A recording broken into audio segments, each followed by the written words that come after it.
નમસ્કાર વિદ્યાર્થી મિત્રો, સામાજિક વિજ્ઞાનના ત્રીજા એકમમાં પાઠ 15માં આપણે ઉત્પાદન વિતરણ પદ્ધતિ જે છે એના વિશે અભ્યાસ કરી રહ્યા હતા. એમાં પહેલી જે બે પદ્ધતિ છે સમાજવાદી પદ્ધતિ અને મૂડીવાદી પદ્ધતિ, આ બંને પદ્ધતિઓનો પરસ્પર વિરોધી છે, એકબીજાથી બિલકુલ તદ્દન વિરોધી સામસામેના છેડાની એ પદ્ધતિઓ છે. એના વિશે આપણે જોઈ ગયા. હવે ગઈકાલે છેલ્લા વિડીયોમાં તમને ખ્યાલ છે કે મેં તમને કીધું હતું કે હવે ત્રીજો જે આખી પદ્ધતિ છે એમાં આપણે સમાજવાદી પદ્ધતિ અને મૂડીવાદી પદ્ધતિ એ બંનેના લાભને ભેગા કરશો તો ત્રીજું મિશ્ર અર્થતંત્ર છે બની જશે. મતલબ અહીંયા સરકાર અને ખાનગી પેઢી આ બંનેને ભેગા કરવાના છે, અને આ બંનેને જો આપણે ભેગા કરીએ તો આપોઆપ એ ત્રીજું મિશ્ર અર્થતંત્ર બનશે. પહેલી બે પદ્ધતિ આપણે જોઈ ગયા છીએ કે સંપૂર્ણ રીતે સફળ નથી, મતલબ 100% નથી, અને એના વિકલ્પ સ્વરૂપે જ ત્રીજું અર્થતંત્ર જે મિશ્ર અર્થતંત્ર તરીકે ઓળખીએ છીએ એ અસ્તિત્વમાં આવ્યું. હવે અહીંયા છે શું, કેવા પ્રકારનું છે? પહેલામાં મૂડીવાદી પદ્ધતિમાં સરકાર છે જ નહીં, અને બીજી બજારવાદી સમાજવાદી પદ્ધતિ છે એમાં સરકાર જ સર્વે સર્વા છે. હવે બંનેમાં છે કેટલીક મુશ્કેલીઓ સર્જાય છે. જ્યાં સરકાર નથી ત્યાં સામાન્ય માણસનું કલ્યાણ નથી રહેતું. જ્યાં સરકાર જ છે ત્યાં નવા સંશોધનો માટે કે વિશેષ ભૌતિક સગવડતાના સંસાધનો માટે એ એટલો ઉત્સાહ નથી રહેતો. જરૂરિયાત જ કેન્દ્રમાં છે. પહેલામાં છે મૂડીવાદીમાં નફો જ કેન્દ્રમાં છે. હવે જો આ બંનેને આપણે ભેગું કરી શકીએ તો વિશેષ ફાયદો થાય. એટલે હવે એના માટે શું કરવું પડે? તો કે ભાઈ ખાનગી પેઢીને લાવવી પડે અને સરકારની સાથે લાવવી પડે.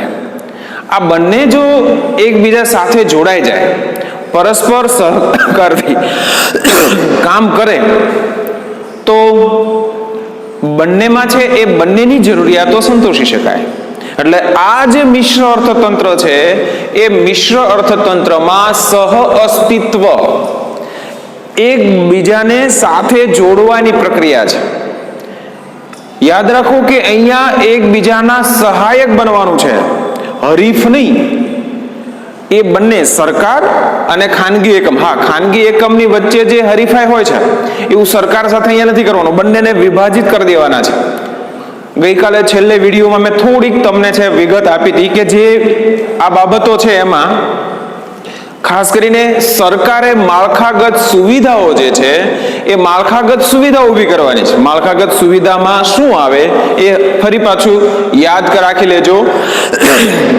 તમારે એટલું જ યાદ રાખવાનું છે, કોઈ ઔદ્યોગિક એકમ ચાલુ કરવો છે તો ઔદ્યોગિક એકમ ચાલુ કરવા માટે જે વ્યવસ્થાની જરૂર છે એ બધી જ વ્યવસ્થા, દાખલા તરીકે રોડ રસ્તાની વ્યવસ્થા, બેન્કિંગની વ્યવસ્થા, વાહન વ્યવહારની વ્યવસ્થા, સંદેશા વ્યવહારની, વીજળીની, પાણીની, તો આ બધી જે વ્યવસ્થા છે એ માળખાગત વ્યવસ્થા છે. આ માળખાગત વ્યવસ્થાઓ જો ઊભી થઈ હશે તો જ ઔદ્યોગિક એકમ સ્થાપિત થશે.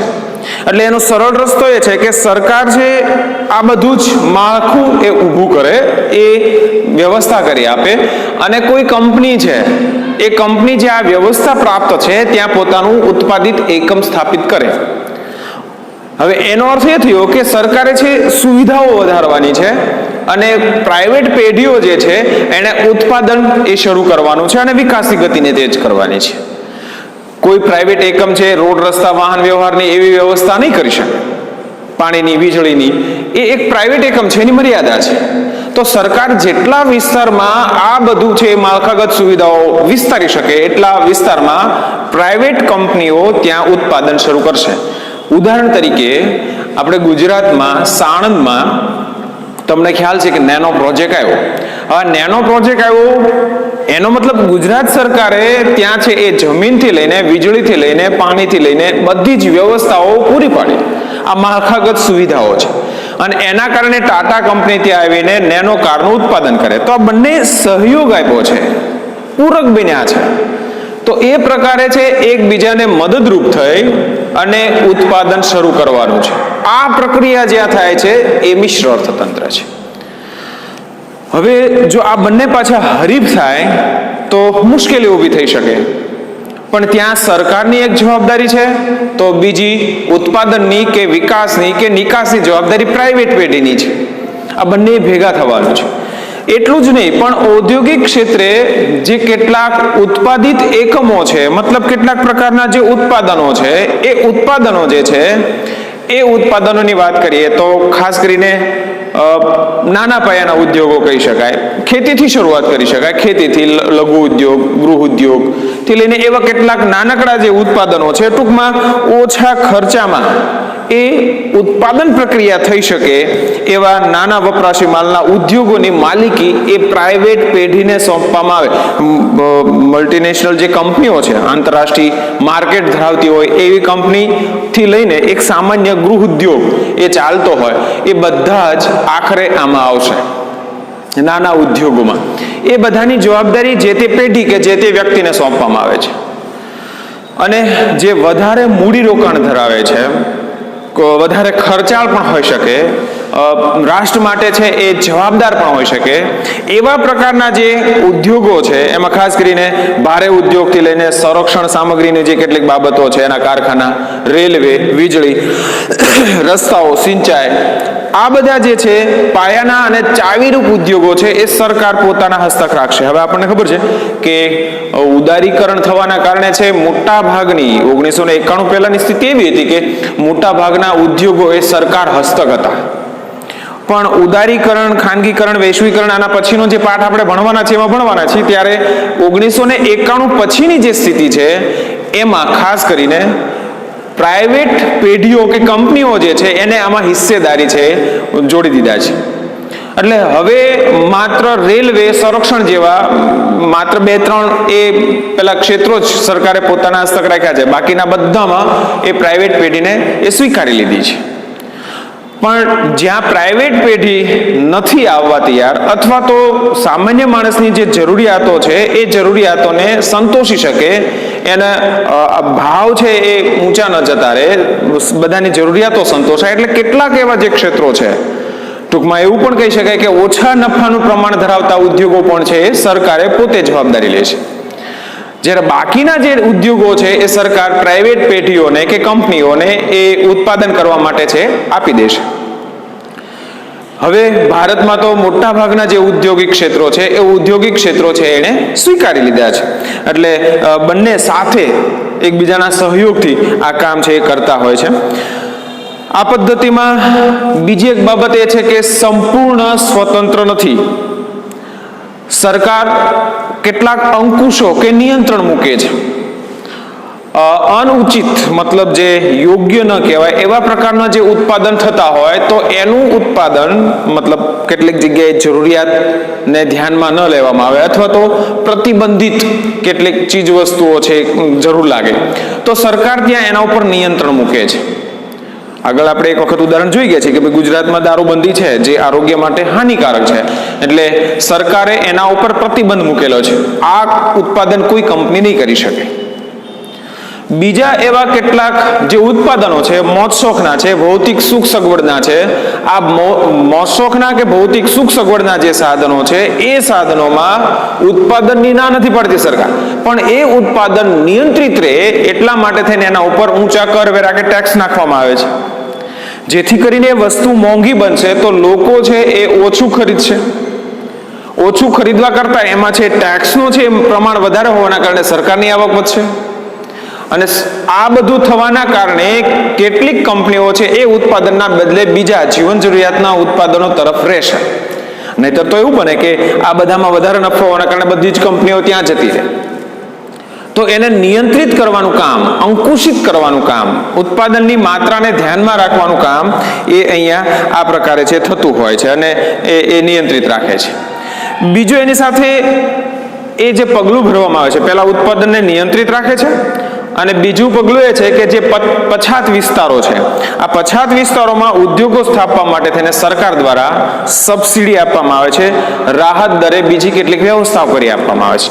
ટૂંકમાં એવું કહી શકાય કે જે મોજશોખ કે ભૌતિક સુખ સગવડના જે સાધનો તૈયાર થાય છે કે ઉત્પાદન થાય છે ત્યાં ઊંચા કરવેરા અને ટેક્સની છે એ મર્યાદા વધારવાના કારણે ઉત્પાદન છે એટલું બધું ન વધી જાય કે બીજા ઉદ્યોગોને એની અસર થાય, એટલે એને નિયંત્રિત કરવાનો પ્રયત્ન થાય છે.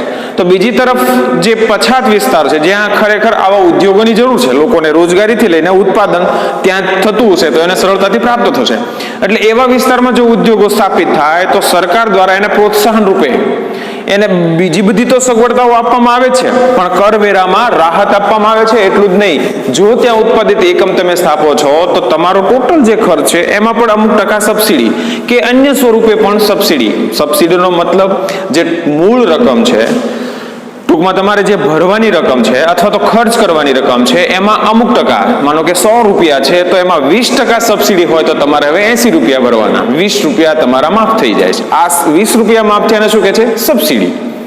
માનો કે 40% સબસિડી છે તો તમારે 60% ભરવાના છે, 40% તમારા માફ થાય છે, તો એ સબસિડી છે. તો આવા વિસ્તારોમાં છે, આવા ઉદ્યોગોને પ્રોત્સાહન મળે, એના વધારે ઉત્પાદન છે ત્યાં એવા વિસ્તારોમાં વધે, ત્યાંના લોકોની સુખાકારી વધે, એના માટે થઈને આવા પ્રકારે છે ઉત્પાદનની પ્રક્રિયા થાય એટલા માટે સબસિડી અને રાહત દરે બીજી કેટલીક વ્યવસ્થાઓ કરી આપે છે, જેથી બંનેનું બેલેન્સ થાય. એટલે બંનેનું બેલેન્સ થાય ને બધા વિસ્તારોમાં છે એક સરખો સમુચિત વિકાસ થાય, એના માટેના પ્રયત્નો છે થતા હોય છે. મિશ્ર અર્થતંત્ર એ એક એવા પ્રકારની પદ્ધતિ છે કે જેમાં આર્થિક નિર્ણયોની પ્રક્રિયામાં આર્થિક આયોજનને મુખ્ય સ્થાન આપવામાં આવે છે અને ખાનગી અને જાહેર સાહસોનું સહ અસ્તિત્વ, મતલબ પહેલા તો એ સમજી લો કે જાહેર સાહસ એટલે શું, કદાચ કેટલાકને ન ખબર હોય, પણ જાહેર સાહસ એટલે જે સરકાર હસ્તક છે, મતલબ જે સાહસ કે ઔદ્યોગિક એકમ છે કે કોઈ પણ એની જવાબદાર કે માલિક જે સરકાર છે એને જાહેર કહેવાય. રેલવે એ જાહેર સાહસ છે, આપણું લશ્કર એ જાહેરમાં આવશે, સરકારી છે. જેની માલિક મતલબ નફા કે નુકસાનની જવાબદાર કે માલિક જે સરકાર છે એને આપણે જાહેર સાહસ કહી શકીએ. અને ખાનગીમાં તો તમને ખબર છે કે કોઈ એક વ્યક્તિ કે પેઢી હોય એને છે આપણે એ ખાનગી કહી શકીએ. તો આ પ્રકારે છે એ જાહેર સાહસો નું બંનેનું અસ્તિત્વ, સહઅસ્તિત્વ, એટલે બંને એક સાથે હોય છે. ખાનગી હોય ત્યારે સરકારની, સરકાર હોય ત્યારે ખાનગીની, આવું નહીં, પણ બંને સાથે હોય છે. કેટલીક જે સગવડતાઓ છે એ સગવડતાઓ કરી આપવાનું કામ સરકાર કરશે તો ઉત્પાદનનું કામ પ્રાઇવેટ પેઢી કરશે, મતલબ બંને ભેગા થશે. આ બંનેની જવાબદારી વિભાજિત થઈ જાય છે અને એના કારણે શું થાય તો કે સરકારની ઉત્પાદનની જવાબદારી જતી રહે છે. એને માત્ર હવે શું ધ્યાનમાં રાખવાનું છે તો કે બધું માળખાગત સુવિધાઓ બરાબર સરસ રીતે ગોઠવાઈ જાય અને વધારે ઉદ્યોગો ઉત્પાદન કરતા થાય, એના માટેના પ્રયત્નો એને કરવાના છે. તો જે ખાનગી સાહસ છે એને આ બધા જે માળખાગત સુવિધાઓ ઊભી થઈ છે એનો પૂરો લાભ લઈને ઉત્પાદન પ્રક્રિયામાં જોડાવાનું છે. શક્ય એટલું વધારે ઉત્પાદન થશે તો વધારે નિકાસ થશે, વધારે નિકાસ થશે તો રાષ્ટ્રીય આવક વધશે, રાષ્ટ્રીય આવક વધશે તો માથાદીઠ આવક વધશે, માથાદીઠ આવક વધશે તો લોકોની સુખાકારી વધશે અને ખરા અર્થમાં આર્થિક વિકાસ થશે. એટલે બંને એકબીજાના હરીફ નહીં પણ પૂરક બનવાનું છે. બંને સહ અસ્તિત્વ એ પણ જાળવી રાખવાનું છે. એ પ્રકારે કામ થાય એ જોવાના છે. કેટલીક બાબતોમાં એ અમુક પ્રકારના ઉત્પાદનો ઉપર અમુક પ્રકારના નિયંત્રણો છે મૂકવામાં આવે છે. ગુજરાતમાં આપણે કીધું દારીબંધી છે, પછી અમુક પ્રકારના ભૌતિક સુખ સગવડના જે સાધનો છે એ સાધનો ઉપર નિયંત્રણ રાખવા માટે થઈને ઊંચા કરવેરા કે ટેક્સ એ નાખવામાં આવતો હોય છે. તો આ સંપૂર્ણ રીતે અંકુશિત પણ નથી અને સંપૂર્ણ રીતે મુક્ત પણ નથી. ટૂંકમાં એવું કહી શકાય કે સરકારની રાહબરી હેઠળ જે કઈ ખાનગી સાહસ છે અથવા તો કોઈ પેઢી છે એ પેઢીએ કેવા પ્રકારનું ઉત્પાદન મારે કરવું એ નક્કી થશે અને સરકાર એના ઉપર એક વોચ રાખશે. એમાંથી ટેક્સનું પ્રમાણ વધઘટ કરશે જરૂર મુજબ. જે કેટલાક એવા વિસ્તારો છે તો ત્યાં એને ઉત્પાદન એકમ ચાલુ કરવા માટે પ્રોત્સાહક રૂપ સબસિડી આપશે, બીજી કેટલીક રાહત દર. એટલે ટૂંકમાં એવું કહી શકાય કે સંપૂર્ણ પ્રક્રિયા ઉપર સરકારનો અંકુશ છે અને એ અંકુશ હોવાના કારણે આને નિયંત્રિત આર્થિક પદ્ધતિ તરીકે પણ ઓળખે છે. માનો કે મિશ્ર અર્થતંત્ર શબ્દ નથી વપરાતો અને એવું કહેવામાં આવે કે નિયંત્રિત આર્થિક પદ્ધતિ બંનેનું સમાજવાદી અને મૂડીવાદી આ બંને પદ્ધતિનું સહઅસ્તિત્વ હોવાના કારણે સરકારની છે એ એના ઉપર દેખરેખ હેઠળ એ પ્રાઇવેટ એકમો કે પ્રાઇવેટ પેઢી કે કોઈ કંપની એ પોતાનું ઉત્પાદન કરશે. એટલે મન ફાવે એવું, મન ફાવે તેટલું અને મન ફાવે તેમ આ પ્રકારે છે ઉત્પાદન થતું નથી. સરકારના કેટલાક નીતિ નિયમો છે એનો અમલ કરીને જ પ્રાઇવેટ પેઢી છે એનું ઉત્પાદન કરી શકે છે. અને આ પ્રક્રિયા થવાના કારણે એ વધારે સારું એ દેશને વળતર પ્રાપ્ત થશે. આર્થિક રીતે જે નુકસાન થતા હોય એ પણ અટકી શકે છે અને બહેતર પ્રાઇવેટ એકમ ઉત્પાદન કરતું હોવાના કારણે ગુણવત્તાસભર, ગુણવત્તાયુક્ત હશે, કારણ કે એને માર્કેટમાં ટકી રહેવું છે. સતત સંશોધનો થતા રહેશે, કારણ કે એને અપડેટ નહીં થાય તો ફેંકાઈ જશે, બીજી કંપની છે અવ્વલ નંબર આવી જશે. એટલે સતત પોતાનું છે એ ગ્રાહક વર્ગને ટકાવી રાખવા માટે થઈને, વિસ્તારવા માટે થઈને પ્રાઇવેટ એકમ છે એ ગુણવત્તાયુક્ત અને સતત સંશોધનાત્મક એ ઉત્પાદન પ્રક્રિયા શરૂ રાખશે અને સરકારની એક જવાબદારીમાંથી મુક્ત થશે અને પ્રાઇવેટ જે એકમ છે એ બધાને માળખાગત સુવિધાઓનો પૂરતો ફાયદો મળશે. સરકાર એ જવાબદારી સ્વીકારી લે છે. તો બંને જે જવાબદાર છે એ બંને છે, એક માળખાગત સુવિધા અને એક ઉત્પાદન, આ બંને પ્રક્રિયા એક સાથે શરૂ થવાના કારણે ઉત્પાદનમાં પણ ગતિ લાવી શકાશે. તો મોટા ભાગે આપણે એવું કહી શકીએ કે શરૂઆતમાં આપણે ભણી ગયા કે મૂડીવાદી પદ્ધતિમાં જાપાન છે, અમેરિકા જેવા દેશોએ આ પદ્ધતિ દ્વારા ઝડપથી આર્થિક વિકાસ કર્યો છે. તો સમાજવાદી પદ્ધતિમાં ચાઇના છે, રશિયા છે, આ જેવા દેશોએ છે ઝડપથી આર્થિક વિકાસ કર્યો છે. આ પદ્ધતિઓમાં કેટલાક દેશો સફળ પણ થયા છે અને ઝડપથી વિકાસ પણ સિદ્ધ કરી શક્યા છે. પણ જે કેટલીક બાબતો છે એ બાબતોમાં આર્થિક વિકાસના સંદર્ભે જો વિચારવામાં આવે તો આટલા દેશોને, ગણ્યા ગાંઠ્યા દેશોને બાદ કરી નાખો તો બધા દેશોને એનો ફાયદો નથી થયો. એટલે હવે આજે જો આપણે વિચારીએ તો દુનિયામાં એક પણ દેશ એવો નથી કે જ્યાં સંપૂર્ણપણે બજારવાદી પદ્ધતિ હોય, મતલબ મૂડીવાદી પદ્ધતિ હોય. એક પણ દેશ એવો નથી કે જ્યાં સમાજવાદી પદ્ધતિ હોય. એનકેન પ્રકારે અમુક અંશે તો એ મિશ્ર અર્થતંત્ર સ્વીકાર્યું છે. ટૂંકમાં એવું કહી શકાય કે આજે દુનિયાનો દરેક દેશ સંપૂર્ણપણે મૂડીવાદી કે સંપૂર્ણપણે સમાજવાદી પદ્ધતિ નથી, બધાએ મિશ્ર અર્થતંત્ર છે સ્વીકાર્યું છે. હવે એની સાથે આટલી સફળતા મળવા છતાંય આ પદ્ધતિ પણ સંપૂર્ણ છે એવું નહીં કહી શકાય. દરેકની મર્યાદાઓ હોવી જોઈએ અને વધારે આ સફળ થઈ છે, દુનિયાના મોટા ભાગના દેશોએ આને સ્વીકારી છે. એની પાછળનું કારણ એ છે કે સમાજવાદી અને મૂડીવાદી પદ્ધતિઓની જે ગેરલાભ છે એના કરતા અહીંયા ઓછા ગેરલાભ છે, પણ છે તો ખરા જ. પ્રશ્ન તમને પરીક્ષામાં 3 માર્કમાં પૂછાઈ શકે કે ભાઈ મિશ્ર અર્થતંત્ર છે એ મહદઅંશે સફળ હોવા છતાં એ પૂર્ણ નથી. બરાબર સમજી લેજો. તો સફળતાનો ગ્રાફ અત્યાર સુધી જે આપણે વાત કરી એ આવશે. શું કામ સફળ છે, કેવા પ્રકારની પ્રક્રિયા છે, પણ છેલ્લી તમારી ટેક્સ્ટમાં 2 લીટી આપેલી છે એ એની નિષ્ફળતાની વાત એ સ્વીકારે છે. એમાં સૌથી પહેલું તમે જો આર્થિક અસ્થિરતા. અત્યારે લોકડાઉન ને બધું ચાલ્યું છે એટલે તમને ખબર છે કે થોડા સમયથી બધા કંપનીઓ ને બધું બંધ જ હતું. તો આપણો જે જીડીપી નો દર છે ધીમે ધીમે નીચે આવી રહ્યો છે. માત્ર ભારતનો નહીં, દુનિયાનો એ જીડીપી નો દર ઘટી રહ્યો છે અને ત્યારે એ આર્થિક જે વિકાસ છે એ સતત અપડાઉન થયા કરે છે. કેટલીક એવી ઘટનાઓ તો એ સમસ્યાના કારણે હોઈ શકે, પણ આ તો એક સામાન્ય પેલી બાબત, બધા એક સરખા છે એવું થયું છે. પણ અમુક પ્રકારની નીતિઓના કારણે, અમુક પ્રકારની પરિસ્થિતિઓના કારણે પણ આવું એ સતત થતું હોય છે. તો એના કારણે છે આર્થિક અસ્થિરતા છે એ કોઈ પ્રાઇવેટ પેઢી છે અમુક પ્રકારના ઉત્પાદનો બંધ કરી દે, અમુક પ્રકારના વધારે, અમુક પ્રકારનું રોકાણ ઘટાડી દે, આ બધી બાબતો એના ઉપર છે અસર થતી હોય છે. અસ્થિરતા જોવા મળે છે. સંકલનનો અભાવ. અહીંયા ખાસ સરકાર અને પ્રાઇવેટ પેઢી આ બંને જ્યારે યોગ્ય રીતે સંકલિત નથી થતી અથવા તો બરાબર સમન્વય નથી થતો ત્યારે છે એની મુશ્કેલી સર્જાય છે. જો યોગ્ય રીતે સંકલન થઈ શકે તો સારામાં સારું ઉત્પાદન મેળવી શકે છે, પણ એવું એ નથી થતું ત્યારે મુશ્કેલી ઊભી થાય છે. આર્થિક નીતિઓમાં અસાતત્યતા. લોકશાહી જેવા ભારત જેવા દેશમાં તો ઘણી વખત એવું બને કે સરકાર બદલે એટલે નીતિઓ બદલે. તો તો આ બધી પરિસ્થિતિઓના કારણે અથવા તો કોઈક એવી ભૌગોલિક પરિસ્થિતિ છે, કુદરતી આપત્તિ છે કે કોઈ પણ એવી પરિસ્થિતિ હોય ત્યારે પણ આવું થતું હોય છે. કોઈ એક ચોક્કસ નીતિને નહીં વળગી રહેવાના કારણે નીતિઓ બદલાતી રહે ત્યારે સ્વાભાવિક છે કે એક ક્ષેત્રમાં રોકાણ થયા પછી એનું ઉત્પાદન પૂરતું ના મેળવી શકે તો નુકસાન થાય.